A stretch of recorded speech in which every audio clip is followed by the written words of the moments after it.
It's summer, and that means vintage. Vintage is when we pick our grapes to make this year's wines.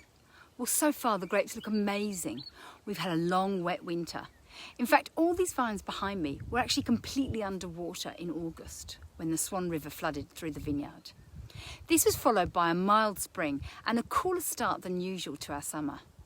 What this means is that our grapes are going to take a bit longer to ripen, which is good news for us. A longer ripening period will give our grapes more time to develop both more complex but also more interesting fruit flavours.